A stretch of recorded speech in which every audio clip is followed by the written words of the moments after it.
అసలు మన రాష్ట్రంలో మహిళా కమిషన్ ఉందా? ఇన్ని రోజులు ఎక్కడికి పోయారు? ఇన్ని రోజులు మన రాష్ట్రంలోని మహిళలు పడుతున్న బాధలు వీళ్ళకి కనిపించట్లేదా? అంటే కేవలం కల్వకుంట్ల కవిత మాత్రమే మన తెలంగాణ రాష్ట్రంలో మహిళనా?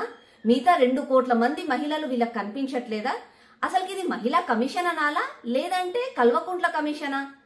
కేవలము సంజయ్ అన్న గారు అనని మాటలని కొంతమంది వెధవలు వక్రీకరించి వచ్చి కంప్లైంట్లు ఇస్తే వీళ్ళంట సుమోటోగా కంప్లైంట్ తీసుకొని నోటీసులు పంపిస్తారంట. మళ్ళీ ఇన్ని రోజులు ఎక్కడ పోయింది మీ బుద్ధి, మీ వెధవ బుద్ధి? అంటే వేరే మహిళలు మీకు కనిపించట్లేదా? కేవలం కల్వకుంట్ల అన్న పేరు ఉంటే మాత్రమే మీరు స్పందిస్తారా? మిగతా ఆడవాళ్ళకి మిగతా మహిళలకు మీరు న్యాయం చేయరా? అలాంటప్పుడు మీ కమిషన్ ఉండి ఎందుకు లాభం ఏంది నాకు అర్థం కావట్లేదు.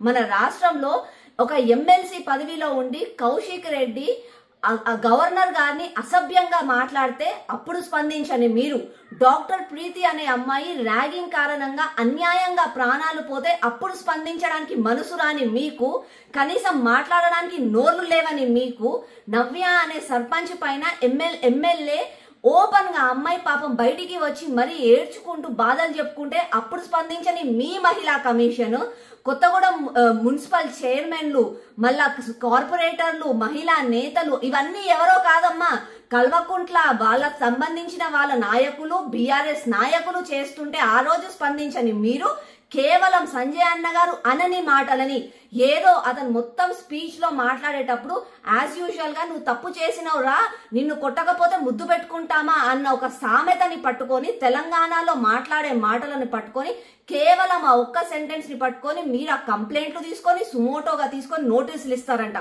ఎంత ఘోరంగా ఉంది మీరు చెప్తుంటే. అసలు ఇవాళ మీరు చేసిన పనికి మహిళా నేతలు, మహిళా నాయకులు అందరూ కూడా సిగ్గుచేటుకి